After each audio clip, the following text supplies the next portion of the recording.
We're going to start with Bill Clemmer. Bill is works with IMA World Health, whose offices are based here in DC. But Bill has been the country director for some really difficult areas to work in. South Sudan, DRC. It's very difficult to get hold of him because he's often doesn't have email and you have to chase him around a bit. But he's going to be presenting in particular on some experiences in the DRC, which is a fascinating example. And I will introduce you afterwards. Thank you. Thank you, Jill. My name is Bill Clemmer. I'm actually one of those MBPs, the mission-based practitioners, at the bottom of the scale there. So I'm honored to be able to have the chance to tell you how it looks from the cheap seats or from the time up. As Jill mentioned, I actually have spent most of my life now overseas. I met my wife there as a Peace Corps volunteer at age 22 and have spent the past 24 to 30 years overseas, barring school. I spent 2 years working in Haiti and then served the past 16 years, and then served for 16 years subsequently in the DRC. And for the past 4.5 years, I've been in South Sudan, where I was last week. So I'm privileged and honored to be here. This is a follow-up to the Uganda and Zambia experiences, our colleagues to the south and west. But, you know, I'm a medical doctor, so it's not as esoteric. It's a little bit more pictorial. But mainly wanted to share with you from a personal experience how we see faith-based organizations or faith-based principles as allowing us to get through some of the challenges of the Congos and South Sudans and wherever IMA World Health chooses to send me next week. No.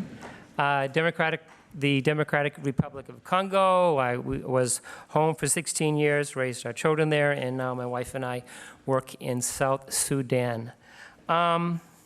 I wanted to, Jill's given me 6 minutes to talk a little bit about the challenges in both countries.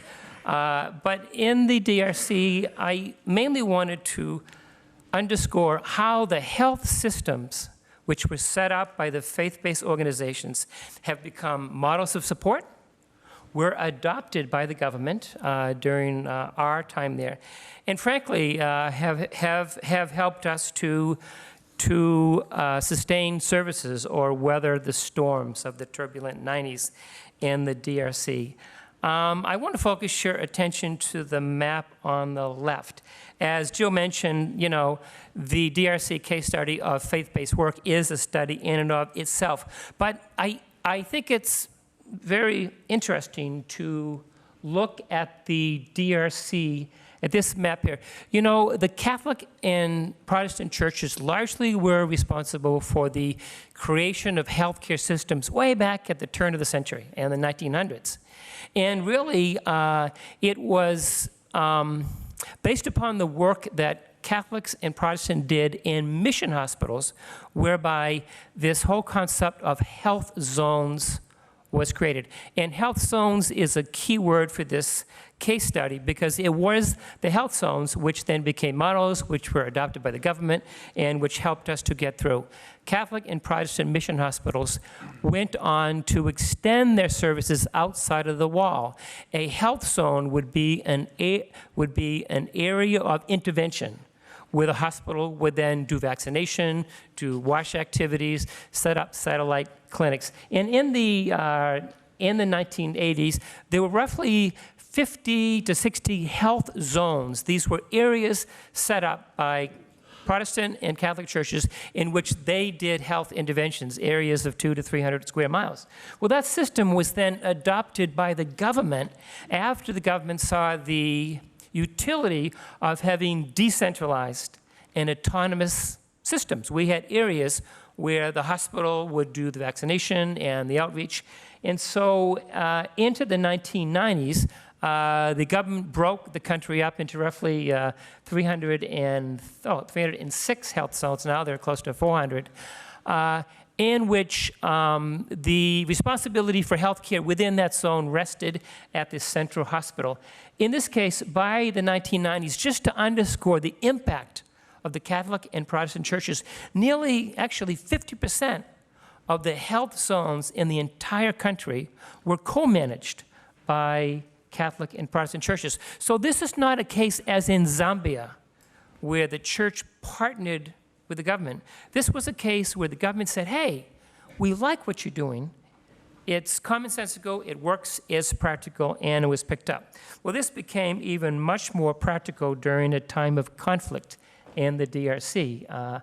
I've made those points, but the third point is these health zones became sustainable ways for us to continue healthcare services during those turbulent years of 1990s. Well, how were hospitals, how was the healthcare system affected by the conflict and crisis of the 90s? Well, Christian mission hospitals, government hospitals, any institution with fuel, money, personnel, drugs became targets. And by and large, this is a little bit of an exaggeration because I'm only showing pictures where we actually took them, but health zones became targets. This is where, or Christian and government healthcare facilities were fairly decimated during the time of the 1990s and the crisis.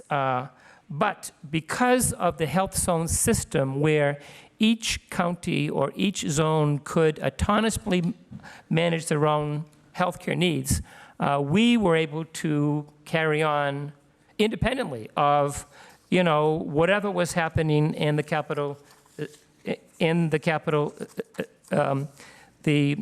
city of Kinshasa. So during this time of conflict in the Congo, both the values of faith-based systems as well as the durability became tested. Now, we wouldn't expect our healthcare workers to stay during times of war, but it was largely the healthcare workers in faith-based zones which stayed. It was those healthcare workers who saw the clinics and the hospital as not just their job, but their livelihood. Actually, in most of the faith-based or Catholic or Protestant systems, these facilities were actually owned by the local community, by the healthcare worker. So rather than flee your government job or your government institution when rebel soldiers or armed elements were coming in, most of our healthcare workers stayed. Many of them actually, we didn't recommend it, but this gentleman on the lower right-hand side was smiling because during the time when his institution was pillaged and looted by soldiers, he and his colleagues took the resources of the hospital, including his microscope, buried it in the ground, and then when things were calm, they took it back. We were in 2000 when a peace accord was signed between warring parties. We received a $25 million grant from USAID to rapidly restart healthcare services in areas like these, which had been looted and pillaged. We found, and it's largely anecdotal, and I wish that we had kept hardcore data, but those health zones, those hospitals and healthcare facilities which had been managed by faith-based partners were much easier to get started back up. The people were there, they never left. The resources were not pilfered.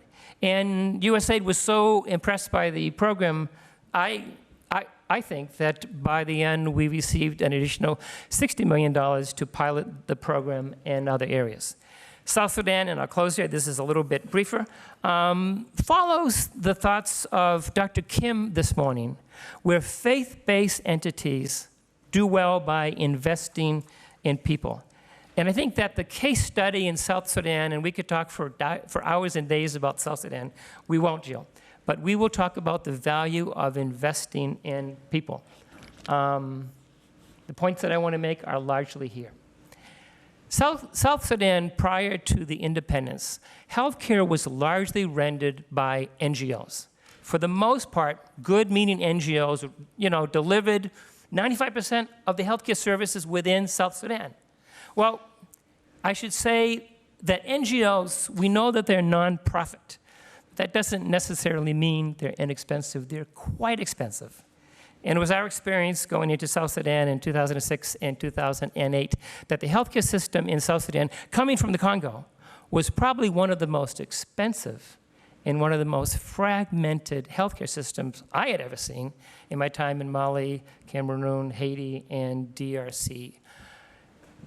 NGOs were largely financed by donors. They were accountable to donors.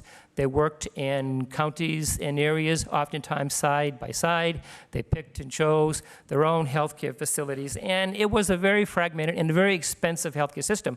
When South Sudan attained its independence in 2012, one of the first things that the Minister of Health did, he called in the donors from the World Bank, from USAID, and from DFID, and created a new donor government system where the ministry assigned the donors to specific areas. In this map, you can see that the World Bank was assigned to these 2 counties. USAID was assigned these 2, and the Health Pool Fund, under the lead of DFID, the other 6. The health minister further said that there shall be one, I'm not sure if he said shall be, but he dictated that there would be one lead agent per state. And then that agent would in turn subcontract all of the various counties to lead NGO agencies. And you can see from this map, from this chart, that we received the generous grant from the World Bank to manage 2 of the most challenging and 2 of the most populous states, I think, in South Sudan, which are now embroiled in a severe conflict. USAID subcontracted JPIGO, and the Health Pool Fund under DFID, subcontracted Crown agents. The distinction here is that IMA asked that we be allowed to model certain of our counties so we could subcontract populations not to NGOs, but to government agencies. And this was the learning lesson. We basically said, in certain counties, we would rather subcontract government, the government county health department. We would rather that they receive the subcontract for services rather than the NGO. The results, well, the large benefit of that is it is extremely less expensive to subcontract the government than it is to subcontract the NGOs. We would pay NGO XYZ $1 million a year to manage a county of 55,000 people. In the next county, we would give a contract, not a memorandum of understanding, to a government agency for half that, for $400,000 to $500,000. The lesson, the case study, is actually depicted in this slide. We found that not only were government agencies, national South Sudanese doctors and nurses able to manage counties responsibly. Yes, it had a slower startup, and it took more time and more money and more gray hairs working initially with our government partners, but their performance was on par with government agencies. Actually, I would dare to say that after 6 months, the districts in yellow were managed by government agencies for $400,000 to $500,000 per county, and those in blue by our NGO partners for up to $1 million per county. In closing, faith-based organizations, as a matter of principle, value people over profit. Seek an exit strategy from the landscape. I'm very happy to be out of South Sudan, though I'm sure I will be going back shortly. But we seek not to make it a livelihood or job, but we seek to build capacity. And we endeavor to be not only cost-effective, but sustainable. And thank you, Jill, and Bruce, for the chance. Thank you, Bill.